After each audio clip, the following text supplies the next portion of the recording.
આ ત્રણ શક્તિ બતાવવામાં આવેલી છે. હકીકતમાં જ્યારે આત્મા પરલોકથી આ ધરતી ઉપર પહેલો જન્મ ધારણ કરે છે, શરીર ધારણ કરે છે, ત્યારે આત્મા પરલોકથી નીચે આવેલી હોય છે. એટલે કે જન્મ મરણથી પર રહી હોય છે. એટલે શક્તિ પરમાત્મા પાસેથી ભરાયેલી સ્ટોક હોય. તો જ્યારે જન્મ લે છે ત્યારે એ સતો પ્રધાન હોય છે. પછી ધીરે ધીરે ધીરે જેમ જન્મ બાય જન્મ આત્મા શરીર બદલતી જાય છે, એમ શક્તિ ઓછી થતી જાય.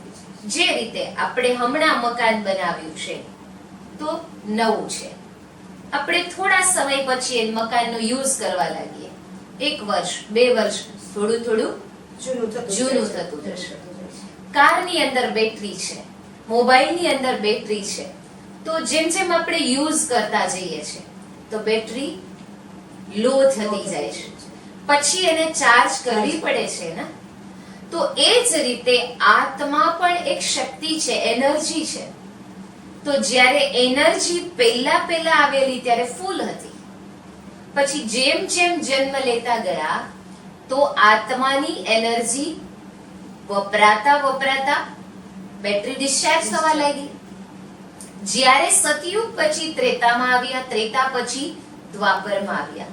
સતયુગમાં સતો પ્રધાન, ત્રેતામાં સતો પ્રધાન માંથી સતો, દ્વાપરમાં આવ્યા એટલે રજો પ્રધાન. જ્યારે પતન થતા ભારતના રાઇઝ અને ફોલ બતાવવામાં આવ્યો, ઉત્થાન અને પતન. તો પતનની શરૂઆત થઈ દ્વાપરથી, એટલે કળિયુગમાં પહોંચ્યા તો તમો પ્રધાનતા આવી ગઈ. એટલે ત્રિપુંડનું રાજ છે કે જ્યારે પૃથ્વીની અંદર 3 શક્તિ સંસારની અંદર જ્યારે ત્રીજી શક્તિનો કેર વર્તાવા લાગે ત્યારે સમજવું કે આ પરિવર્તનનો સમય છે. સત્વ, રજસ અને તમસ. તો તમસ શક્તિનો પ્રભાવ વધે, ચારે બાજુ વધારે પ્રભાવ દેખાવા લાગે ત્યારે સમજવાનું કે પરિવર્તન કાળ નજીક છે. તો એ તમસ શક્તિનો કેર એટલે કે પ્રભાવ અત્યારે આપ જોઈ રહ્યા છો.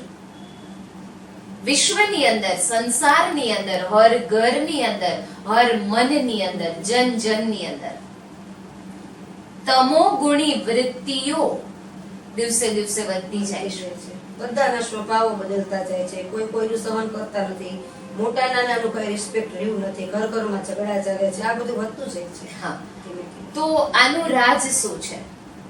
તો આ કાર્ય કરી રહી છે તમસ શક્તિ. માના કે તમો પ્રધાનતા, કે માનવની બુદ્ધિ તમો પ્રધાન બની જાય છે ત્યારે એ જે કાર્ય કરશે તો એ કાર્ય રોંગ હશે. સત્વ, રજસ અને તમો, તમસ શક્તિ, આ જ્યારે 3 શક્તિ દેખાય છે એમાં ભગવાને બતાવ્યું કે જ્યારે તમસ શક્તિનો પ્રભાવ ચારો તરફ વિશ્વની અંદર વધારે દેખાવા લાગે ત્યારે સમજવું કે હવે પરિવર્તન કાળ નજીક છે અને મહાપરિવર્તન થશે. કેમ કે શ્રી કૃષ્ણનું આપણે આહવાન કરી રહ્યા છીએ અને આમ પણ હમણાં શ્રી કૃષ્ણ જન્માષ્ટમી આવી રહી છે. તો શ્રી કૃષ્ણ તો એટલા સર્વના પ્રિય અને લાડીલા છે, તો એમના આહવાનમાં, એમના સ્વાગતમાં લોકો ઘેલા થઈ જાય છે, ભાવ વિભોર બની જાય છે.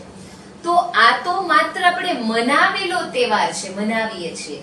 અને અત્યારે તો આપણે શ્રી કૃષ્ણ બાલકૃષ્ણની મૂર્તિનું આહવાન કરીએ છીએ, પણ યાદ કરીએ, એ ઇમર્જ કરીએ, દ્રશ્ય કલ્પના કરીએ કે સાક્ષાત જ્યારે શ્રી કૃષ્ણ ધરતી ઉપર આવશે તો એ સમય કેવો હશે અને એ પુણ્યશાળી અને ભાગ્યશાળી આત્માઓ કોણ હશે કે જે સાક્ષાત શ્રી કૃષ્ણની સાથે હશે.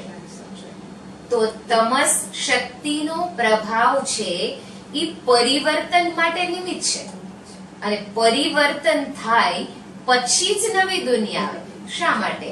આપણે માનો કે આ જ મકાન છે, આ મકાનને આપણે નવું બનાવવું છે તો આ મકાનને ડિમોલિશન કરવું જ પડશે. ત્યારે જ નવું બનશે. આની આ જગ્યા છે અને અહીંયા જ આપણે નવું બનાવવું છે તો આ મકાન ડિમોલિશન થાય પછી જ નવું બનશે.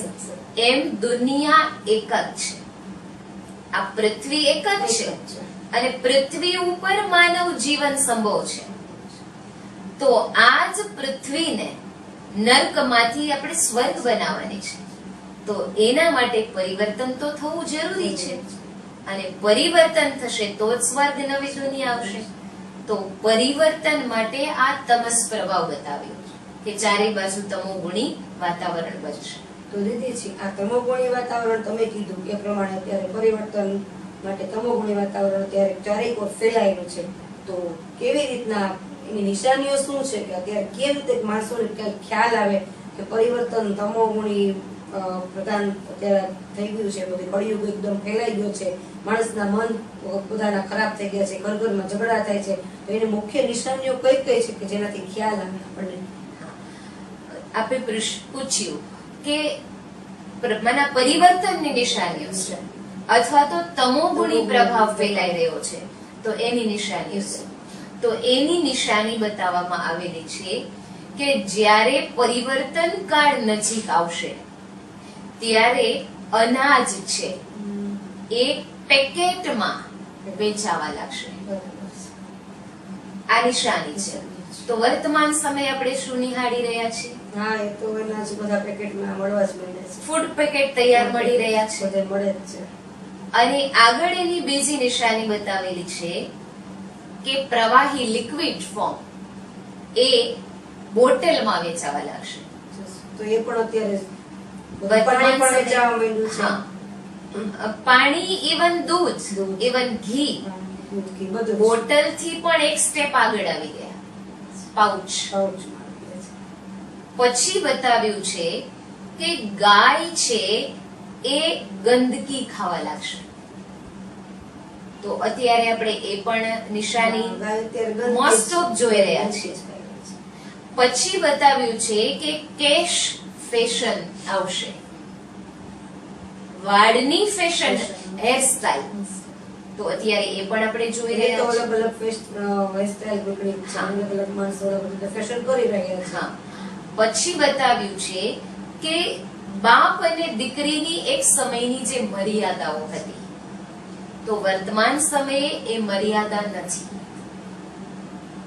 પહેરવેશમાં જોઈએ કે બોલચાલમાં જોઈએ, કોઈ પણ રીતે જોઈએ તો પિતા અને પુત્રીની જે મર્યાદાઓ હતી એ મર્યાદાઓ ઓળંગી ગયા છે. પછી બતાવ્યું છે કે માં અને દીકરાની એક શુદ્ધ મમતા, પ્યાર, દીકરાની માં પ્રત્યે મમતા અને માતાની દીકરા પ્રત્યે મમતા, પ્યાર, સ્નેહ એ નહીં રહે. તો વર્તમાન સમયે આપણે એ નિહાળી રહ્યા છીએ.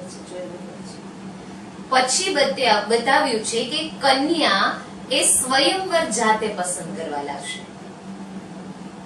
તો આ પણ આપણે જોઈ રહ્યા છીએ. ચાલુ થઈ જ ગયું છે, કેટલા ઘણા સમયથી એ તો બની જ રહ્યું છે વિશ્વમાં.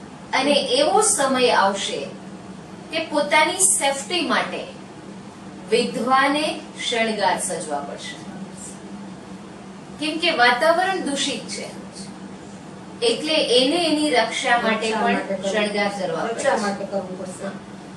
લાસ્ટ નિશાની ભગવાન બતાવે છે કે 4 કુવા, એનું જે પાણી હોય એ એક કુવામાં સમાવેશ થઈ જશે, પરંતુ એક કુવાનું પાણી 4 કુવામાં નહીં સમાઈ શકે.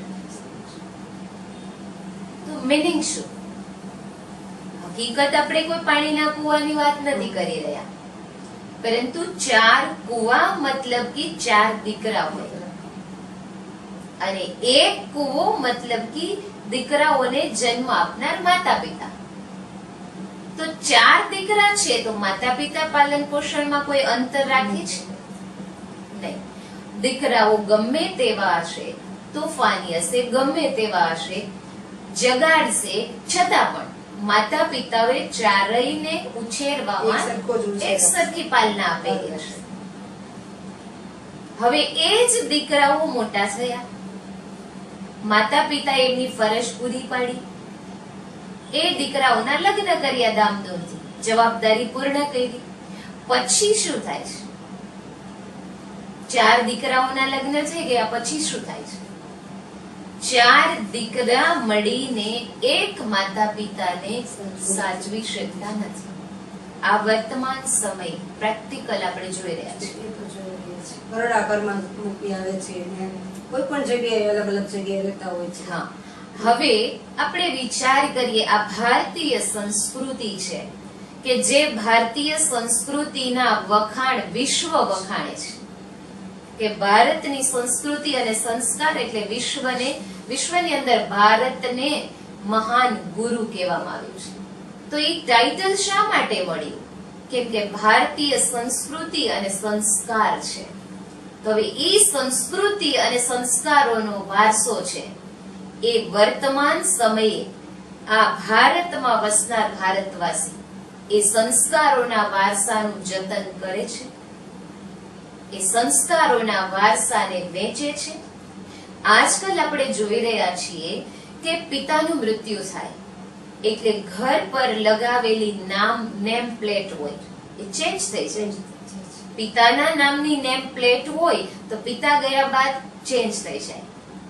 પિતા ગયા બાદ દીકરાઓ પ્રોપર્ટીના ભાગ પાડે છે, પરંતુ ક્યાંય આપે એ સાંભળ્યું કે દીકરાઓએ પિતાના સંસ્કારોના ભાગ પાડ્યા, પિતાના સદગુણોના ભાગ પાડ્યા?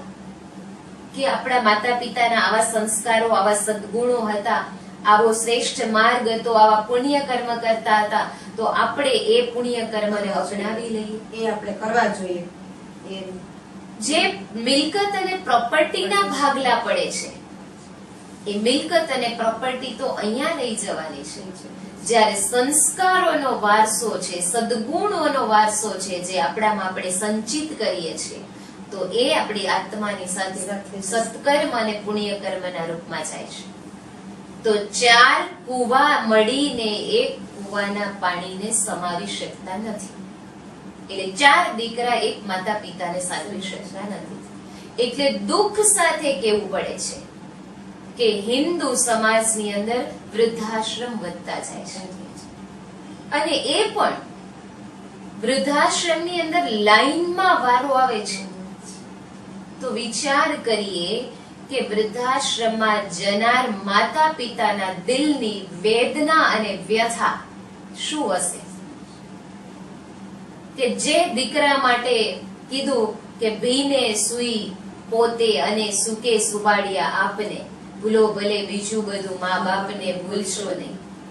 જો સંતો, ભક્તો, ધર્મ, શાસ્ત્ર, કથાઓ દ્વારા, સપ્તાહો દ્વારા, સત્સંગ દ્વારા, કીર્તન દ્વારા આપણા ભારતના ઋષિ મુનિઓ, સંતો, ભક્તો, મહાત્માઓ, ત્યાગીઓ, વૈરાગીઓ લોકો સુધી સંદેશો પહોંચાડવા માટે અનેક માધ્યમ અપનાવે છે, અને સમજાવવામાં આવે છે કે 68 તીર્થ ઘરના આંગણે માતા પિતા છે, અને એટલા માટે જ સેમ્પલના રૂપમાં બતાવવામાં આવ્યું કે શ્રી ગણેશજી અને કાર્તિકજી વચ્ચે જ્યારે ઝઘડો થયો કે હું મોટો, ત્યારે શિવજીએ એક હોડ મૂકી, કોમ્પિટિશન મૂકી કે જે પહેલું વિશ્વની પ્રદક્ષિણા કરીને આવશે એ પહેલા પૂજાશે ને એ મોટા. ત્યારે આપણે જાણીએ છીએ કે કાર્તિકેયની પાસે તો વાહન મોર, એટલે એ તો ઉડીને પહોંચી જાય, અને શ્રી ગણેશજીનું વાહન એટલે ઉંદર. તો ગણેશજીને બુદ્ધિશાળી બતાવ્યા, પેટ મોટું બતાવ્યું, કાન મોટા બતાવ્યા, નાક મોટું બતાવ્યું, મતલબ એ બુદ્ધિમાં વિશાળ મહાન હતા. એટલે એમને શું કર્યું? માતા પિતાની 4 પ્રદક્ષિણા. જ્યારે પૂછવામાં આવ્યું ત્યારે એને શું કહ્યું કે સમસ્ત વિશ્વની પ્રદક્ષિણા એ તો માતા પિતાનું ચરણ છે. એટલે આ શા માટે વર્ણન કરવામાં આવે છે? લોકોને બતાવવામાં શા માટે આવે છે? સમજાવવામાં શા માટે આવે છે? સ્ટોરી બતાવી વિડીયોમાં બતાવ્યું કે એમાંથી જોઈને પણ લોકો પોતાના માતા પિતાની સેવા કરે, માતા પિતાને સાચવે, વૃદ્ધાશ્રમમાં મૂકવા ન જાય, એટલા માટે આવું બધું સમજાવવામાં આવે છે. તો આ છે તમસ જે શક્તિ બતાવી એના પ્રભાવની નિશાનીઓ. હવે આપ વિચારો કે આમાંથી એ કઈ નિશાની બાકી છે આવવાની? કોઈ જ બાકી નથી, બધી જ આવી ગઈ છે, ઘણા સમયથી આવી ગઈ છે. ના. અને આપણે બધી નિશાનીઓ જોઈ લીધી. લાસ્ટ જે 4 કુવા બતાવ્યા તો એ પણ ઘણા સમયથી વૃદ્ધાશ્રમો બનવા બધી લાગ્યા. નિશાનીઓ ઘણા સમયથી આવેલી જ છે. હા, તો એનો મતલબ શું?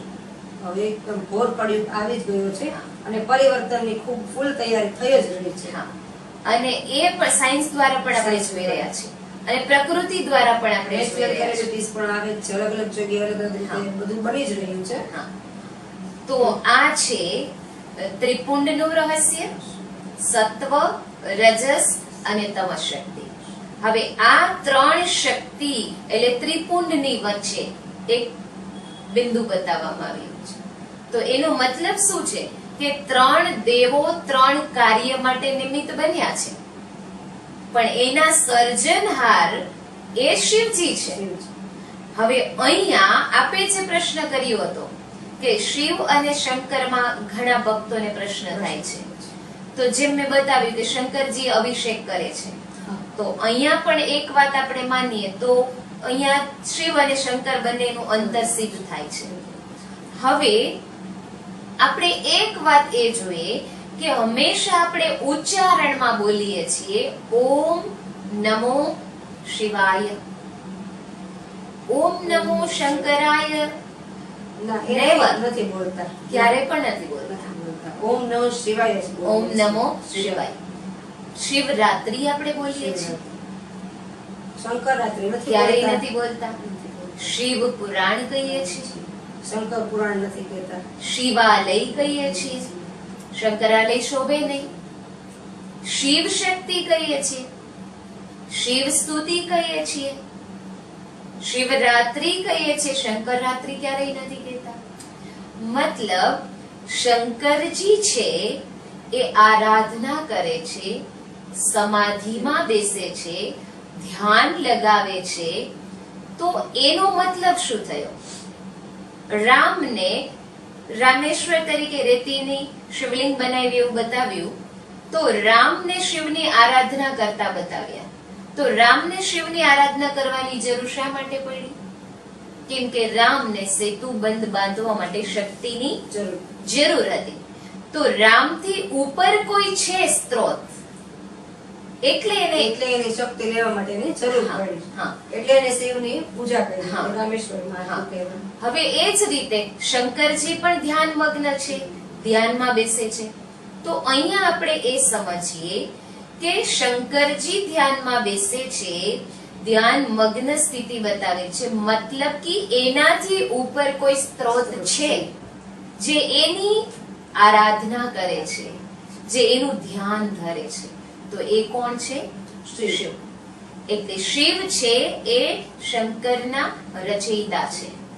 એટલા માટે ત્રિપુંડના 3 દેવ બ્રહ્મા, વિષ્ણુ અને શંકર એ ત્રણેય દેવોના રચયિતા નિરાકાર પરમાત્મા શિવ છે.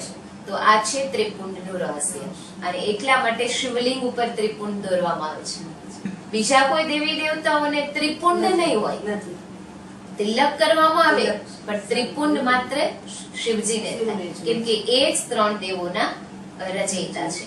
તો ત્રિશૂળનું રાજ, એમાં વિનાશના 3 કાર્ય સમાયેલા છે, મતલબ મહાપરિવર્તન.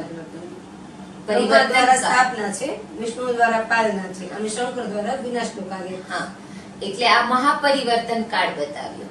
ત્રિશૂળના 3 પાઠ અને ત્રિપુંડના જે 3 રેખા બતાવી એ 3 દેવ બતાવ્યા કે બ્રહ્મા, વિષ્ણુ, શંકર ત્રણેયના સર્જનહાર એ નિરાકાર પરમાત્મા શિવ છે. અને શિવ અને શંકરમાં અંતર તો આપણે શિવાલય, ઓમ નમઃ શિવાય આ બધું ઉચ્ચારણ છે, તો એ હંમેશા શિવ શબ્દથી શરૂઆત થાય છે. એટલે શિવ ને શંકર તો બંને અલગ જ થયા, એટલે એક તો કહેવાય જ નહીં. હા, એટલે ભક્તોની માન્યતા જે હોય અને ભક્તોની જે શ્રદ્ધા હોય, તો એ શ્રદ્ધા વિશ્વાસને આપણે તોડવા નથી માંગતા. ભક્તો જે શ્રદ્ધાથી એમને માને, બંનેને એક માને, જે રીતે પૂજા કરે, પરંતુ આ જે અમુક વાત છે, અમુક જે શબ્દ ઉચ્ચારણ કરીએ છીએ અને જે શંકરજીનો અભિષેક બતાવ્યો, તો એના દ્વારા આપણે એ જાણી શકીએ અને આપણે એ સ્વીકારીએ કે બંને અલગ અલગ છે. તો દીદીજી, શિવજી પાસેથી ખુદ જો દેવતા લોકો જો ખુદ શક્તિ મેળવતા હોય, સ્વયં બ્રહ્મા, વિષ્ણુ અને શંકર આરાધ્ય દેવ છે, એ પોતે પૂજા કરતા હોય, પોતે તપસ્યા કરતા હોય અને શિવજી પાસેથી સ્વયં જો લેતા હોય શક્તિ, તો આપણે પણ શિવજી પાસેથી શક્તિ લેવી હોય, આપણો એ હક છે, આપણો અધિકાર છે. શિવજી પાસેથી આપણે પણ શક્તિ મેળવીએ, કોઈ એવો સ્ત્રોત મેળવીએ, તો એવું બ્રહ્માકુમારીમાં કોઈ એવું માધ્યમ છે કે જેના દ્વારા અમે પણ શક્તિ મેળવીએ, કે કોઈ રીતે અમે શિવજી સુધી પહોંચી શકીએ, એવું કોઈ પણ માધ્યમ હોય તો અમને જણાવશો? હા, આપ જે જાણવા માંગો છો કે ભગવાન ભોળાનાથ છે એ સ્ત્રોત છે, મુખ્ય કેન્દ્ર છે, કેમ કે લાસ્ટ સ્ટોપ એટલે પરમાત્મા શિવ. તો એનર્જીનો સ્ત્રોત એટલે ભગવાન ભોળાનાથ. તો બ્રહ્માકુમારીઝની અંદર પહેલા તો ભગવાન પાસેથી આપણે શક્તિ લેવી છે, તો એના માટે આપણે એની પાસે કંઈક ઓળખાણ જોશે. જે રીતે કે એક્ઝામ્પલ કે આપણે કોઈ પાસેથી કઈ વસ્તુ જોઈએ છે, ઉછીની જોઈએ છે, તો આપણે એની સાથે કંઈક ઓળખાણ, રિલેશન જોશે. ઓળખાણ જોઈએ અથવા રિલેશન જોઈએ, કોઈ પણ નામ તો જોઈએ, એના હા, કોઈ આપી ન શકે. ઓળખાણ વગર આપણે પ્રાપ્ત નહીં કરી શકીએ. તો એના માટે બ્રહ્માકુમારીઝની અંદર પહેલા આપણી સ્વયંની ઓળખાણ આપવામાં આવે છે કે હું કોણ છું. કેમ કે આપણે પોતાના માટે શું સમજીએ છીએ કે જે કાંઈ છું એ આ બોડી સહિત હું, એટલે હુંનો યુઝ એક અહંકારના રૂપમાં થાય, અભિમાનના રૂપમાં થાય છે કે હું કંઈક છું, આઈ એમ સમથિંગ. હા, એટલે લોકો પોતાને સર્વસ્વ સમજે છે અને બીજા લોકો પ્રત્યે એની હીન દ્રષ્ટિ છે, બીજાની સાથે ક્રિટિસાઇઝ કરે છે. તો મતલબ હું કોણ, જે હું નામ ઓળખાણ આપું છું, તો એ નામ મારું છે અથવા તો મારા શરીરનું છે, એ ઓળખાણ આપવામાં આવે છે. પરમાત્મા કોણ, પરમાત્મા સાથે આપણને સંબંધ કયો, ભગવાન સાથે આપણો સંબંધ કયો. આત્માના પિતા કોણ, શારીરિક પિતાની ઓળખાણ કોઈ આપણને પૂછે, આપણે નાના બાળકને પૂછીએ કે તારા પપ્પાનું નામ શું, તો એ કહી શકશે મારા પપ્પાનું નામ આ છે. ઈવન બાળક સમજાવ્યું હશે તો પપ્પાનું નામ તો બોલશે, પપ્પાનો બિઝનેસ બોલી જશે, પપ્પાનું ઘરનું એડ્રેસ બોલી જશે, ઈવન પપ્પાના મોબાઈલ નંબર પણ બોલી જશે. એ આપણે એને સમજાવ્યું છે કે આ તારા પપ્પા છે, આ એનું સ્થાન છે, આ એનું એડ્રેસ છે, એટલે બોલી શકે. જ્યારે હવે હું જ આપને પૂછું કે આપની આત્માના પિતા કોણ, તો આપણે ખ્યાલ નથી. તો બ્રહ્માકુમારીઝની અંદર 7 દિવસનો 1-1 કલાકનો મેડિટેશન, રાજયોગ મેડિટેશન કોર્સ હોય છે અને આ કોર્સ નિશુલ્ક હોય છે, એની કોઈ ફીસ લેવામાં નથી આવતી. આમ આપણે જોઈએ તો લોકો કોર્સ શીખવા માટે કેટલી ઊંચી ફીસ ભરતા હોય છે, સેમિનાર્સ અટેન્ડ કરતા હોય છે, વેબિનાર અટેન્ડ કરતા હોય છે. તો એના માટે પર્સનાલિટી ડેવલપ કરવા માટે, પર્સનાલિટી ડેવલપ કરવા માટે કેટલા બધા કોર્સ કરતા હોય છે અને એની ખૂબ મોટી ફીસ હોય છે. હા, અને છતાંય સમજો બોડીની પર્સનાલિટી થઈ ગઈ, પણ એ ક્યાં સુધી, બોડી છે ત્યાં સુધી ને. તો અહીંયા ઇનર પર્સનાલિટી ડેવલપ થાય, એના માટે રાજયોગ મેડિટેશન 7 દિવસનો કોર્સ હોય છે અને આ કોર્સની અંદર એ સમજાવવામાં આવે છે કે આપણે એક શુદ્ધ આત્મા છે અને આ છે એ વિસ્તારથી કોર્સ હોય છે. વિસ્તારથી સમજાવે, ખ્યાલ આવે આપણને પરમાત્મા વિશે. હા, આ કોર્સની અંદર શાસ્ત્રોને લગતા કોઈ ક્વેશ્ચન થતા હોય કેમ કે આપણે ઘણા બધા શાસ્ત્રની અંદર ઊંડા ઉતરેલા હોય, જાણેલા હોય, વાંચેલા હોય, સાંભળેલા હોય તો ક્વેશ્ચન થાય. તો એ ક્વેશ્ચન નું સોલ્યુશન ભક્તિના જે કોઈ પણ પ્રસંગ છે, કોઈ વ્રત તહેવારો છે, તો એનું આધ્યાત્મિક રહસ્ય, મનુષ્યના 84 જન્મ, મનુષ્યને હર જન્મ મનુષ્યના જ મળે છે. તો આ બધું બ્રહ્માકુમારીઝની અંદર 7 ડેઝના કોર્સની અંદર સમજાવવામાં આવે છે. મતલબ આપણી ઓળખાણ આપવામાં આવે છે, પરમાત્મા સાથેનો આપણો સંબંધ એ બધું સમજાવવામાં આવે છે.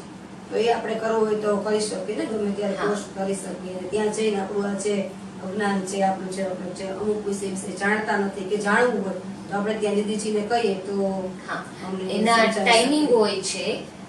જેવું જે કેન્દ્ર હોય એને જે અનુકૂળ આવતું હોય એ રીતના ટાઈમ ટેબલ નક્કી કરેલા હોય છે. પરંતુ કોર્સ 7 ડે 7 દિવસનો હોય છે. 1 કલાકનો રોજનો કોર્સ હોય છે અને 1 કલાક 7 દિવસ સમજો એટલે એમાં વિસ્તારથી બધું સમજાવવામાં આવે છે, જાણવા મળે છે કે બ્રહ્માકુમારીઝમાં શું, કેવી રીતે પરમાત્મા સાથે આપણો શું સંબંધ, અને વિસ્તારથી ટૂંકમાં સમજી શકીએ. અને બ્રહ્માકુમારી જ વિશ્વ માટે સામાજિક લેવલે શું કાર્ય કરી રહી છે, વિશ્વ કલ્યાણ માટે, સમાજ કલ્યાણ માટે બ્રહ્માકુમારી શું કાર્ય કરી રહી છે, એ બધું 7 દિવસના કોર્સની અંદર સમજાવવામાં આવે છે. ખૂબ સરસ દીદી છે. આજે તમે ખૂબ જ સરસ અમને જ્ઞાન આપ્યું, જે અમને ખ્યાલ નહોતો એ બધી ખબર પડી. આ ત્રિશૂળધારી શંકરને કેમ કહેવાના, શિવ શંકર અલગ છે કે એક છે એ જાણવા મળ્યું. સત્વ, રજસ ને તમો એ જે તમે અમને જ્ઞાન આપ્યું એ ખૂબ જ સરસ જાણવા મળ્યું. અને ત્રિકુંડ એટલે કે બ્રહ્મા, વિષ્ણુ અને શંકર, બ્રહ્મા દ્વારા સ્થાપના થશે, વિષ્ણુ દ્વારા પાલના થશે અને શંકર દ્વારા જે મહાવિનાશ થવાનો છે એ થશે. એ આપણને કઈ ખ્યાલ નતો, આપણે ખૂબ જ જાણવા મળ્યું. દીદીજી આપણને આજે ખૂબ જ સરસ સમજાવ્યું. અને બ્રહ્માકુમારી વિશે પણ દીદીજીએ જે સમજાવ્યું તો આપણે પણ બ્રહ્માકુમારીમાં જશું, 7 ડેઝનો કોર્સ કરશું તો આપણે શું છીએ, આત્મા શું છે, આત્મા સાથેનો પરમાત્માનો સંબંધ શું છે એ બધું જાણવા મળશે. આપણા ઘણા એવા પ્રશ્નો હશે કે જે આપણા મનમાં ઉઠતા હશે, પરિવર્તન વિશે કે સ્વર્ગ વિશે, કે સ્વર્ગ શું છે, નર્ક શું છે, અલગ અલગ ઘણા પણ પ્રશ્નો ઉઠતા હશે. તો એના વિશે આપણે વિસ્તારથી બ્રહ્માકુમારીમાં 7 ડેઝનો કોર્સ કરશું અને આગળ આપણે ખૂબ જાણશું. હજી અમારી સાથે આમ ને આમ જોડાયેલા રહેજો. હજી ઘણું બધું ગુપ્ત રહસ્ય, ખૂબ માહિતી આપણે જાણવાની છે. તો આવી જ રીતે અમારી સાથે જોડાયેલા રહેજો અને કન્ટિન્યુ કરજો. આપ બધાનો ખૂબ આભાર. અને દીદીજી આપનો પણ ખૂબ આભાર. ઓમ શાંતિ. ઓમ શાંતિ.